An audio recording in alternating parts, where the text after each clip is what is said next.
Hi, good morning to you. Good morning to you. So today I want to talk about rejection. Well, do I want to talk about it? That's the question.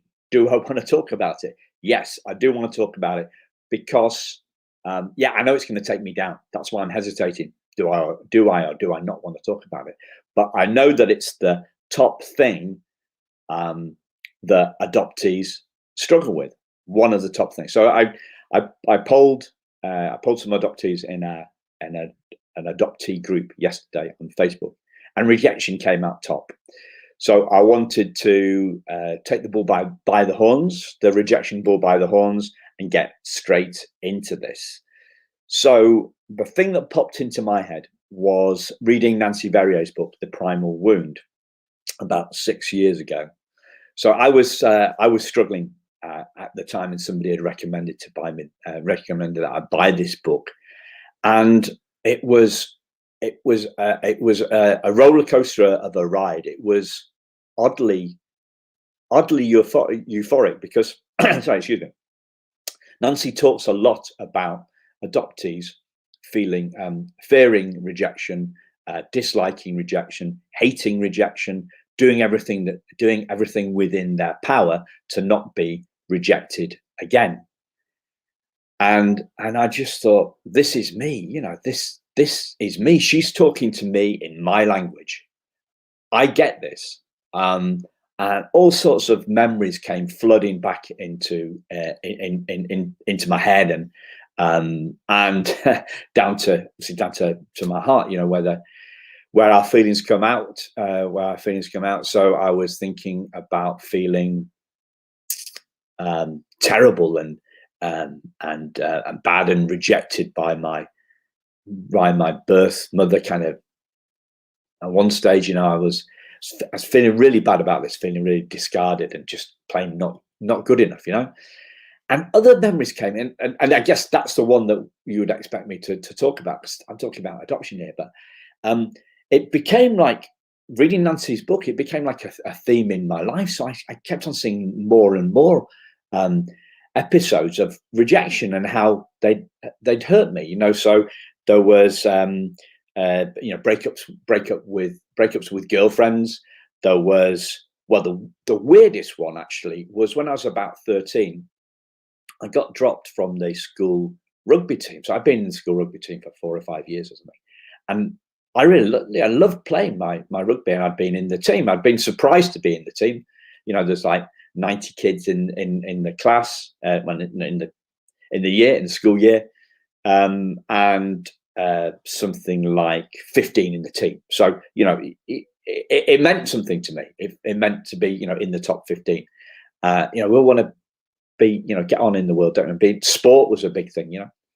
So yeah, I remember being dropped from that team when I was about 13, and so I'm going back 41 years now. I'm 54, and I remember the tears prickling, the hot tears prickling down out of my eyes, and when I heard the news that I'd been dropped from the team. And I remember turning my back on,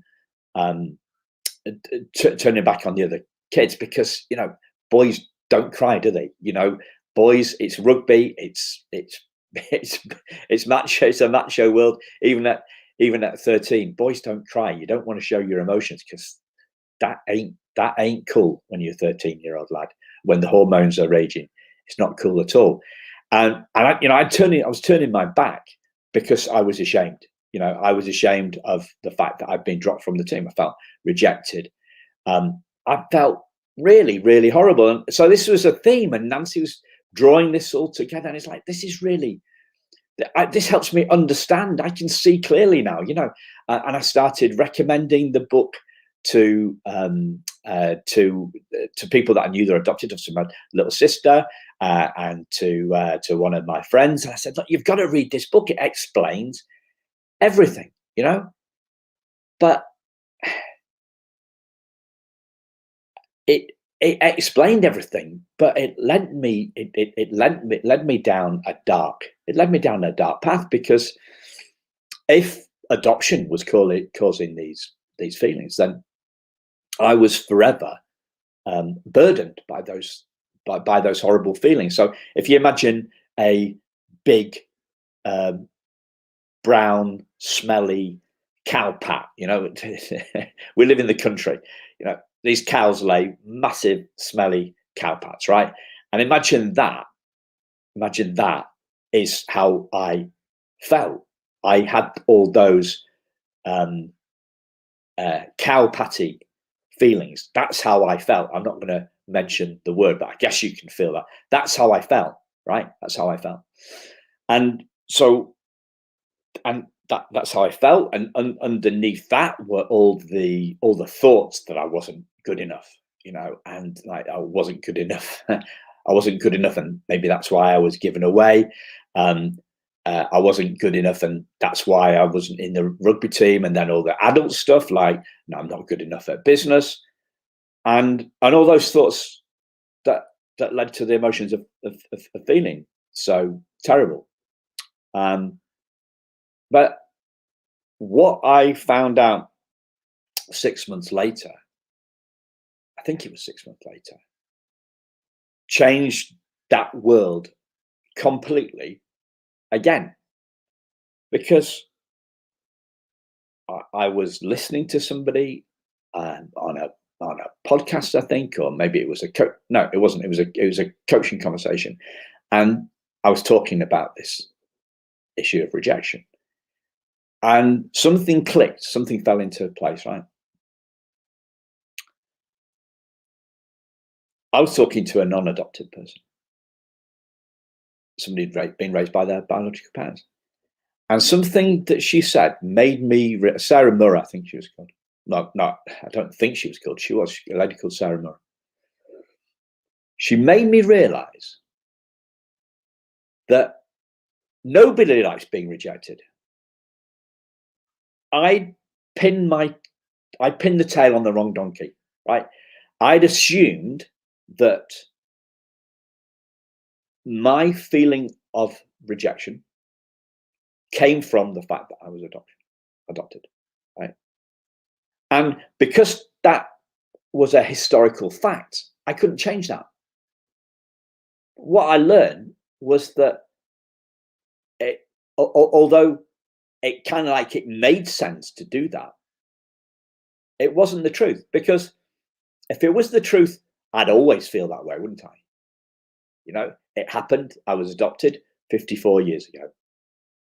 And if being adopted caused my feelings of rejected and feeling terrible, then that's how I would always feel, wouldn't I? But I don't always feel like that.